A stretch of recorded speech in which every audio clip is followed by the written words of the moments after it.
Davile, viskas gerai. No.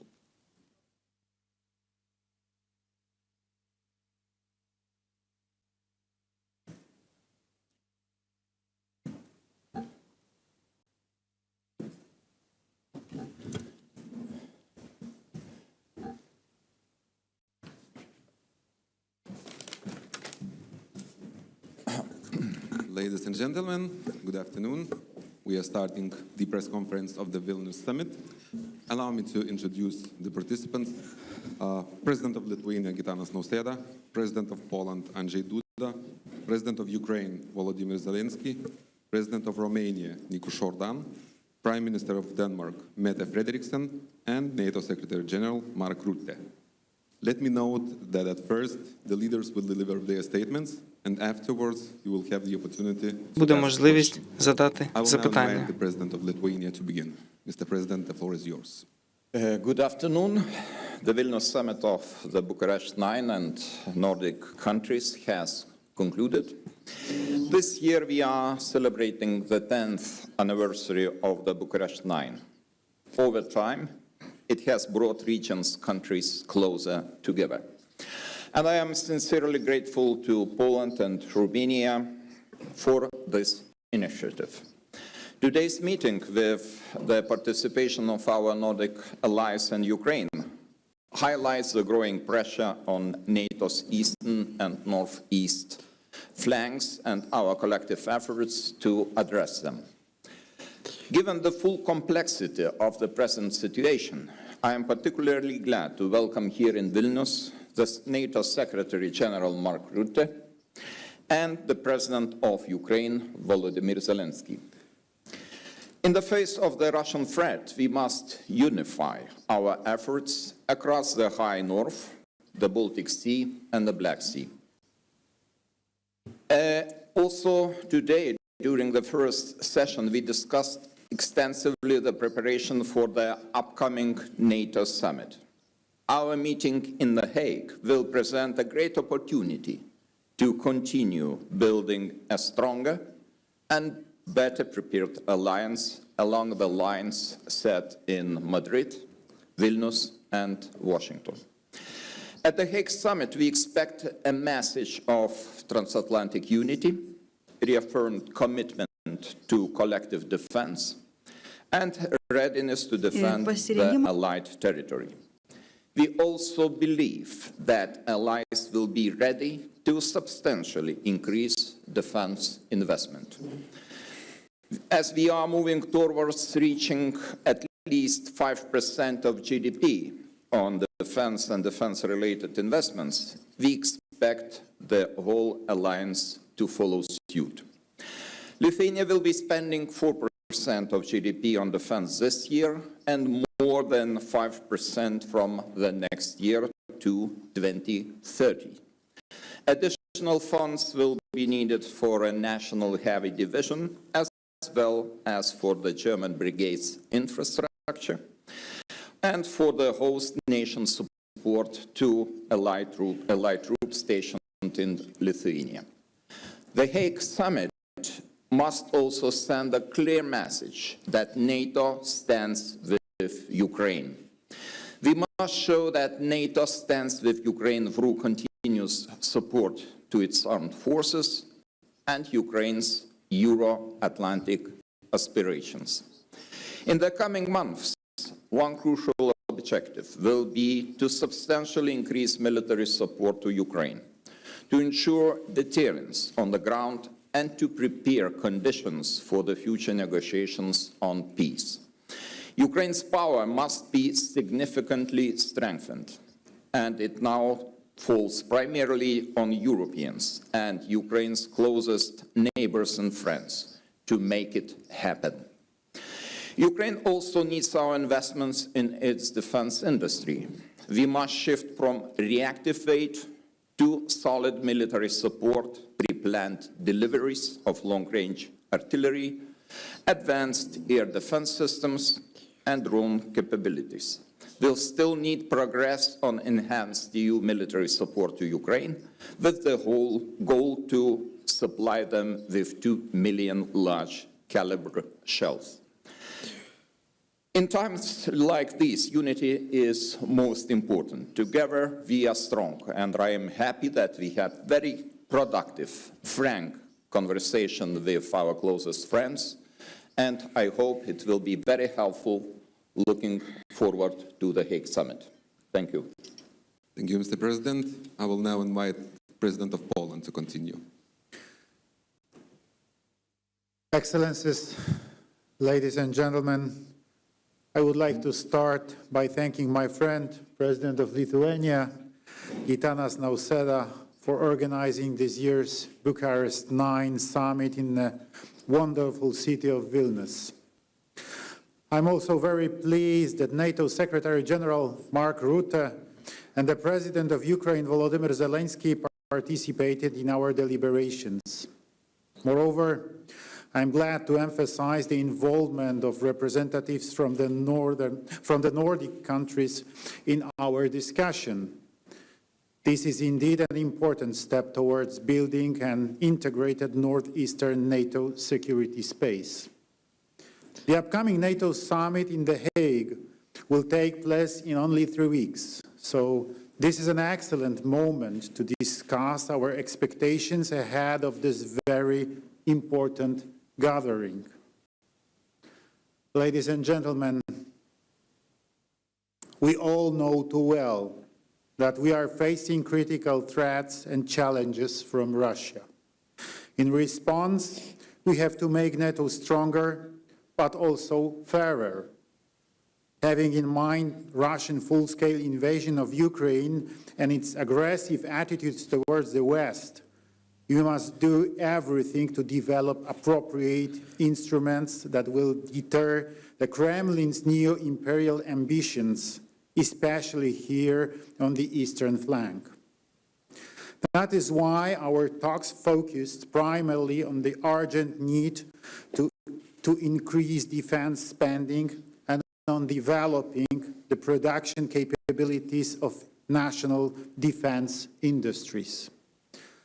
I would like to recall, even before last year's NATO summit in Washington, I proposed to raise the defense spending by NATO members to the minimum level of 3% of their GDP. 3 months ago, I submitted to Secretary General Mark Rutte a request to raise this issue in The Hague.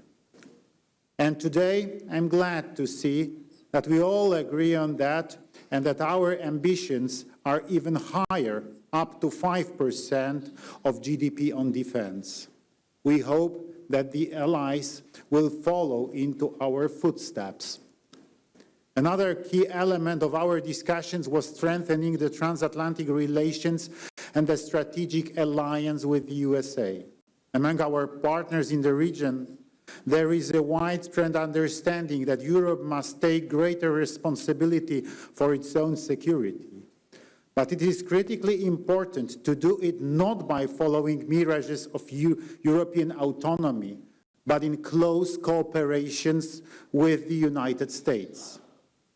We also had an opportunity to exchange information with President of Ukraine, Volodymyr Zelenskiy. During our conversation, we addressed very important issues regarding further support for Ukraine in its fight against Russia. Continuing our assistance to Ukraine in various domains, military, political, and humanitarian, is critical to security in Europe and is Ukraine's integrations with Europe and Euro-Atlantic structures, including NATO. Ladies and gentlemen, for me, today's meeting had a special significance, and it was my last opportunity to speak at this forum as President of the Republic of Poland.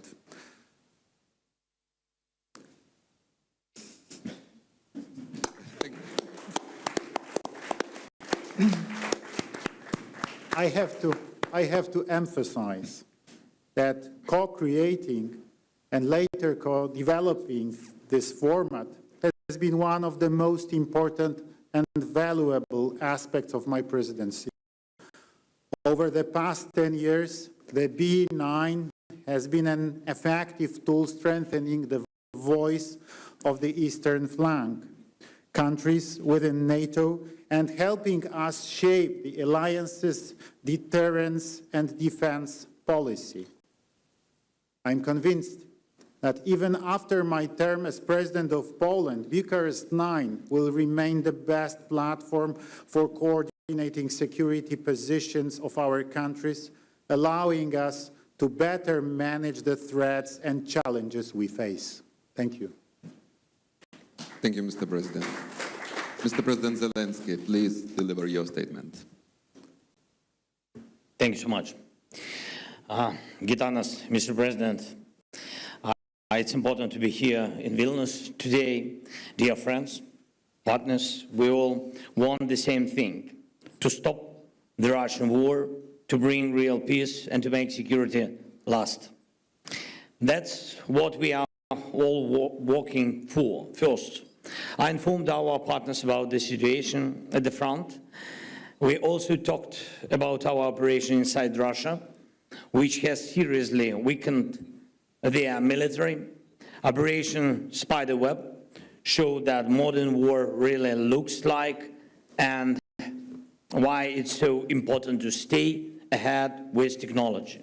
All our joint investments in drone production, all our shared battlefield experience, everything we are doing together with our partners, it's making Europe stronger. Today, we agreed with our partners on several joint decisions that will strengthen our defense even more. I thank everyone for your willingness to help. There will be new packages, there will be new investments in Ukraine's weapon production, especially drones. Ukraine can produce much more, and we see partner investments as a way to give those partners priority access to restock their arsenals after this war. Second, I thank you all for our shared view of what diplomacy needs in order to succeed. Today, we see the situation clearly. If Russia turns the Istanbul meeting into an empty talk, there must be a new level of pressure, new sanctions, and not just from Europe. We need to work on joint sanctions at the G7 level, including with the United States and with everyone in the world who wants peace. It's very, very important that each of our partners supports this exact approach. Sanctions against Russia are necessary. It's important to seriously limit Russia's oil trade and its use of tankers. Sanctions, including secondary ones, tariffs and price caps, can work and push Russia toward peace. Without pressure, Putin will just keep playing games with everyone who wants this war to end. Talks in Istanbul just ended, and I'm waiting for the Minister Umer's full report. They exchanged documents through the Turkish side, and we are preparing a new release of prisoners of the war. Third, the upcoming NATO summit can strengthen Europe's security, or if it sends the wrong signal, it will only encourage Putin. The key to lasting peace is clear. The aggressor must not receive any reward for war. Putin must get nothing that would justify his aggression. Any reward would only show him that war pays off. Geopolitical gains are just as important to Russia as money or territory. If Putin is allowed to decide who joins NATO, where NATO infrastructure can or can't be, then Russia's appetite for war will only grow. Our shared goal is the opposite: to completely end Russia's hunger for aggression. Ukraine is doing its part, and I am grateful to all partners who are doing theirs. And we must act as one united Euro-Atlantic community. The NATO summit in June is the right place and the right time to send a clear message. Russia will not get anything from this war. Strong decisions are needed. Decisions for Europe, not for Putin. We all need to work together to make this really happen, and it's doable. Thank you, everyone who helped us. Thank you so much. Thank you, Mr. Zelensky. President of Romania, the floor is yours now. For me, it's the first opportunity to participate as a president, and I've been very honored to be here, and I have to thank also to our host, very nice organization. So, Bucharest 9 started 10 years ago. It was just after Russia attacked Crimea, and at that moment it was a potential threat of Russia against European nations. And it was a proposal in order that the countries on the eastern border or eastern flank of NATO have a common voice. Now that potential threat became real, we have a war in Ukraine for more than 3 years, and all our countries faced a set of hybrid actions. So it's reality, and for us, members of Bucharest 9, and also for our Nordic allies, we have the same concerns.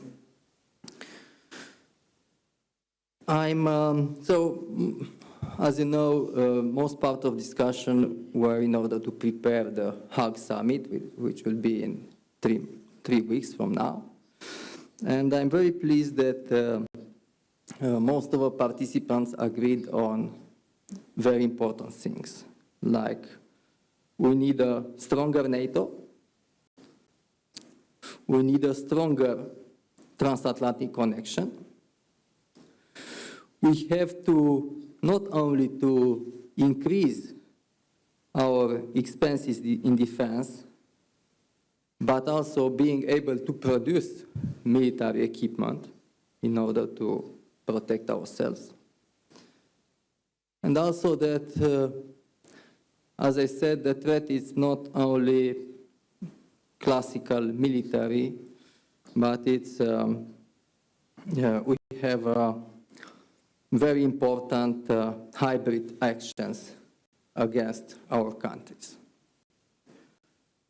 I'm also very pleased that all the participants agreed that we have to continue to support Ukraine.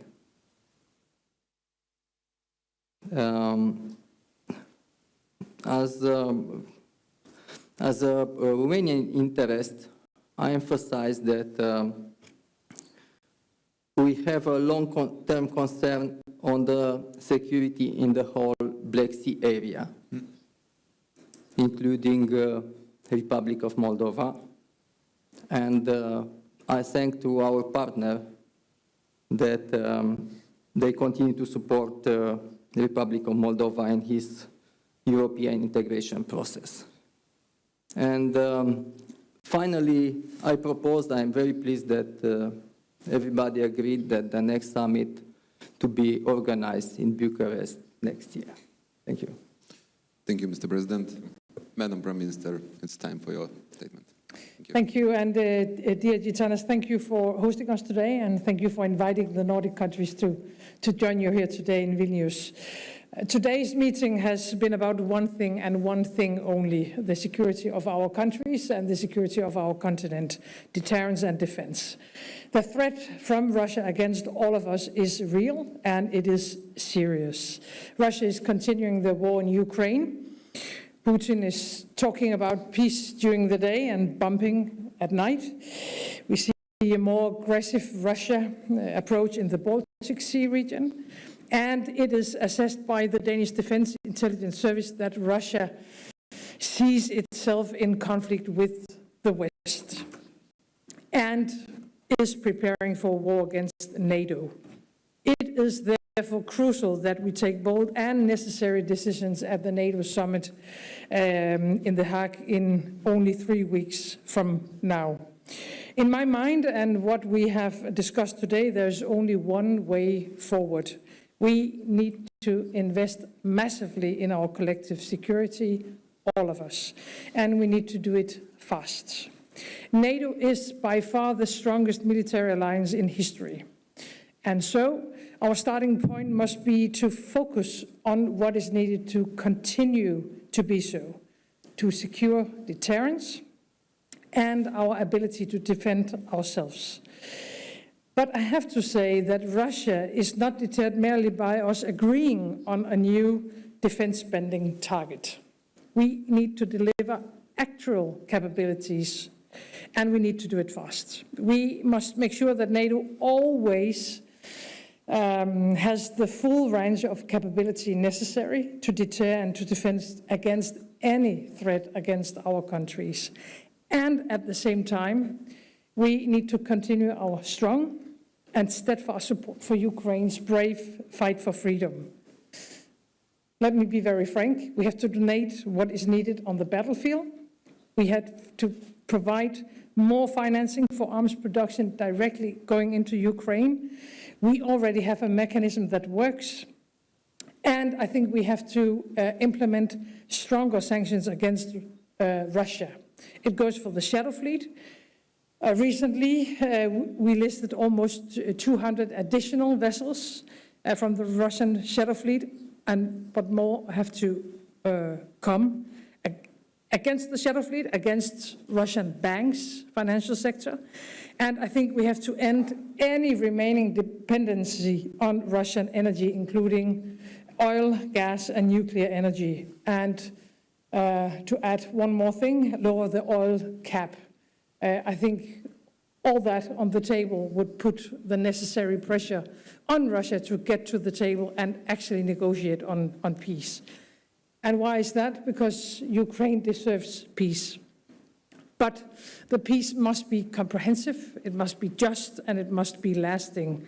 And it has to respect the sovereignty and territorial integrity of Ukraine. I'm sorry to say, I think until now we haven't seen any signs that Russia is willing to actually commit to any of that. So our key task at the moment has to be to put Ukraine in the strongest possible situation and position on the battlefield and on or at the negotiation table. Europe, of course, needs a strong and an independent Ukraine. I believe that once again the coming month will be paramount, and we haven't got much time, and therefore we need commitment to take the right decisions on behalf of all Europeans now. Thank you.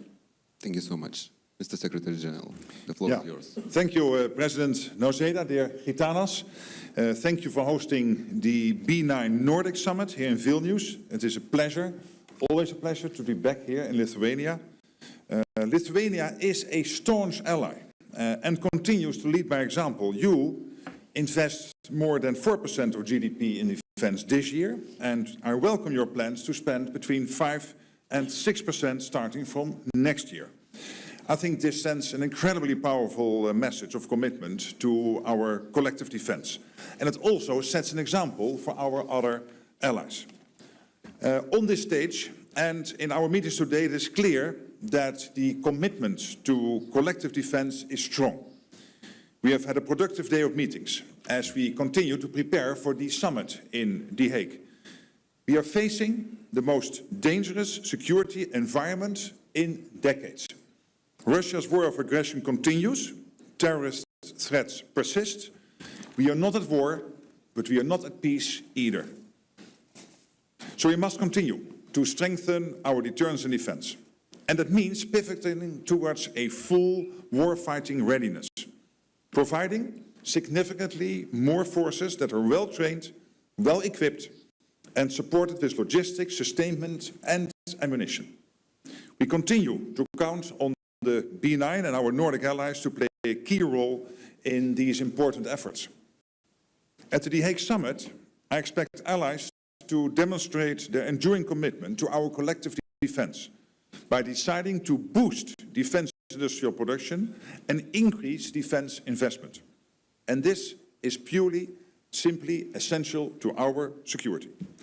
And so is delivering on the new ambitious capability targets that allies are expected to agree later this week when the defense ministers will meet here in Brussels. Not here in Brussels, but in Brussels. Today we also discussed Ukraine, a key priority for the summit in The Hague. Dear Volodymyr, we continue to support Ukraine. We know that a strong, sovereign Ukraine is essential for Euro-Atlantic security. So we have about 3 weeks left until the NATO summit in The Hague. And I look forward to working with all allies to ensure we deliver for our 1 billion people. Dear Gitanas, thank you again for your hospitality, your leadership and your unwavering commitment to our alliance. Thank you, Mr. Secretary General. Dear journalists, we only have time for one question, which can be addressed to all the leaders, or some of them. Please indicate that. Martina, go ahead, please. Hello, Martina Pichelita, news agency ELTA. I have a question to all of you. So with the announcement that America will review its true presence in Europe, there has been some concern about a reduction in United States capabilities on NATO's eastern flank. So in this context, and given the fact that the current administration of the United States has reduced America's focus on Europe, what can be expected at the upcoming summit in Hague? Thank you. I think we can do in the same order, like Okay. you made your statement. I will start. You know, I don't want to base my assumptions on the rumors. I would trust official information about the possible reduction of United States presence in Europe. So far, we have 1,000 US soldiers standing shoulder to shoulder with the soldiers of Germany, Norway, and other EFP countries. And we are ready to provide all necessary conditions even to increase this number, if there would be political will from the new American administration. So far, we are working on a broad range of activities, and I would like to remind you, last week, 100 meters from here, in the Cathedral Square, the Chancellor Friedrich Merz inaugurated the German brigade. Full-scale brigade will be deployed in Lithuania until 2027. And we are progressing on the all necessary infrastructure for German soldiers, the soldiers here. And those are my assumptions right now. So we are highly interested that United States focus on Europe remains, because this is a very important element of our collective security. And I hope that the Hague Summit will bring very positive news to this field. Thank you. Mr. President Duda, what would be your answer to the question? I can only answer that I had a few opportunities to talk with President Trump during last 6-7 months. I talked also with his secretaries, especially with Secretary Hexet. And I have no information about any ideas of withdrawing American military forces, US Army forces from our part of Europe, from eastern flank. So this is my answer. President Zelensky, can you please give your views, or you can just... He refers to me now. No, but then maybe we should... About can NATO, switch it's as- important to hear from you. Okay, no, but let me be very straightforward here. Since January, I get 2 questions from European allies. Question 1 is the US still committed to NATO? The answer is yes. Committed to NATO, committed to Article 5, and this has been many times repeated by President Trump in many meetings. So my only suggestion to many European colleagues is put on your television so that you can hear him say this. Don't ask me, he is very clear about this. But there is an expectation. The expectation is that we are going to spend more, because we need to spend more for our defense, but also it is because it is fair to equalize our spending with the spending the US is doing currently. Second question, but then they will stay, Mark, but they might withdraw their troops all of a sudden. And exactly as President Duda is saying, there's absolutely no indication of this. What we know is that the US, next to Europe, of course, also has to take care of the Middle East, has to take care of the Indo-Pacific, and it is only logical that over time, as we are building up, that the US will pivot somewhat more towards Asia. But I am absolutely convinced that also in the long term, there will be a very strong conventional US presence in Europe, next to the nuclear presence, the nuclear umbrella, our ultimate guarantor of our freedom. There will be a very strong conventional presence of the US in Europe. There's no doubt about it. Basically referring back to what the two other speakers have been saying. Thank you. President Zelensky? I agree with Mark. Good answer. President of Romania, please. Yes, so first of all, the United States presence in the eastern flank of NATO is extremely important for us, for all of us. So as I said, we have to strengthen the transatlantic connection.